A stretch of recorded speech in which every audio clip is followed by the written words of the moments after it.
Hi friends, ನಮಸ್ತೆ. Welcome to Shri vloggers and trends. ನಾನು ನಿಮ್ಮ ಯಶಸ್ವಿನಿ ದೀಪಕ್. ಇವತ್ತು ಮತ್ತೊಂದು ಹೊಸ ರೆಸಿಪಿ ಜೊತೆ ನಾನು ನಿಮ್ಮ ಮುಂದೆ ಬಂದಿದ್ದೀನಿ. ಬಹಳ ಸಿಂಪಲ್ ರೆಸಿಪಿ. ಈಗ ತಾನೇ ಕಿಚನ್ಗೆ ಬಂದು ಹೊಸದಾಗಿ ಅಡುಗೆ ಕಲಿತಿದ್ದೀನಿ ಅನ್ನೋರ್ಗೋಸ್ಕರ ತಂದಿರೋ ರೆಸಿಪಿ. ಹಾಗಾದರೆ ಬನ್ನಿ ನೋಡೋಣ ಈ ರೆಸಿಪಿ ಯಾವುದು, ಹೇಗೆ ಮಾಡೋದು, ಏನೇನು ಇಂಗ್ರೀಡಿಯೆಂಟ್ಸ್ ಬೇಕು ಅಂತ. ಇದರ ಹೆಸರು ಅಕ್ಕಿ ರೊಟ್ಟಿ. ಒಂದು 1/4 kg ಆಗೋಷ್ಟು ಅಕ್ಕಿ ಹಿಟ್ಟು ತೊಗೊಂಡು ಒಂದು ಪಾತ್ರೆಗೆ ಹಾಕ್ಕೊಂಡಿದ್ದೀನಿ.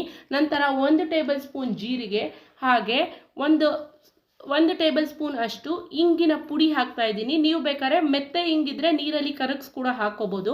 ಹಾಗೆ ರುಚಿಗೆ ತಕ್ಕಷ್ಟು ಉಪ್ಪು. ನಾನಿಲ್ಲಿ 1 ಟೇಬಲ್ ಸ್ಪೂನ್ ಅಷ್ಟು ಉಪ್ಪು ಹಾಕಿದ್ದೀನಿ, ಪುಡಿ ಉಪ್ಪು. ನಂತರ ಈರುಳ್ಳಿ ಒಂದು 3ರಿಂದ 4 ಸಣ್ಣದಾಗಿ ಕಟ್ ಮಾಡಿ ಹಾಕಿದ್ದೀನಿ. ಒಂದು 200 ಗ್ರಾಮ್ ಅಷ್ಟು ಈರುಳ್ಳಿ ಆದರೆ ಸಾಕಾಗುತ್ತೆ. ನಂತರ ಇಲ್ಲಿ ನಾನು ಸಬ್ಸಿಗೆ ಸೊಪ್ಪನ್ನ ತಗೊಂಡು ಹೆಚ್ಚಿ ತೊಳೆದು ಇಟ್ಕೊಂಡಿದ್ದೀನಿ. ಈ ಸಬ್ಸಿಗೆ ಸೊಪ್ಪನ್ನ ಅದೇ ಹಿಟ್ಟಲ್ಲಿ ಮಿಕ್ಸ್ ಮಾಡ್ಕೋಬೇಕು.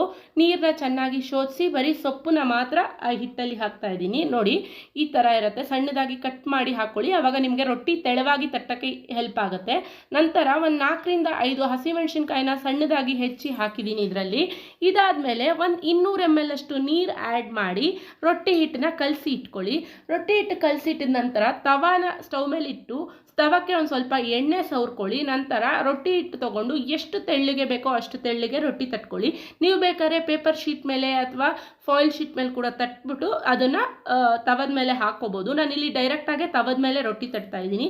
ರೊಟ್ಟಿ ತಟ್ಟಿ ಮೀಡಿಯಮ್ ಫ್ಲೇಮಲ್ಲಿ ಬೇಯಕ್ಕಿಟ್ಟು 1 ಟೇಬಲ್ ಸ್ಪೂನ್ ಎಣ್ಣೆ ಹಾಕಿ ಒಂದು 2ರಿಂದ 3 ನಿಮಿಷ ಬೇಯಿಸಿ ನಂತರ ಇನ್ನೊಂದು ಸೈಡ್ ಮೊಗ್ಚಾಕಿ ಈ ಥರ ನೋಡಿ. ನೋಡೋಕ್ಕೆ ಎಷ್ಟು ಕಲರ್ಫುಲ್ಲಾಗಿ ಕ್ರಿಸ್ಪಿಯಾಗಿ ಆಗಿದೆ ರೊಟ್ಟಿ, ಬಟ್ ತಿನ್ನೋಕ್ಕೆ ಟೆಕ್ಸ್ಚರ್ ಬಹಳ ಸಾಫ್ಟ್ ಆಗಿರುತ್ತೆ ಫ್ರೆಂಡ್ಸ್. ನೀವು ಕೂಡ ಈ ರೆಸಿಪಿ ಟ್ರೈ ಮಾಡಿ, ಹೇಗಿದೆ ಅಂತ ನನ್ನ ಕಮೆಂಟ್ ಬಾಕ್ಸ್ನಲ್ಲಿ ಬರೆದು ತಿಳಿಸಿ.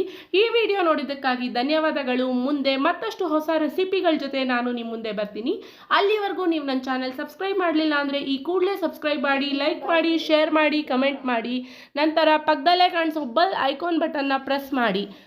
ಬಾಯ್ bye. Please wait for my next recipe.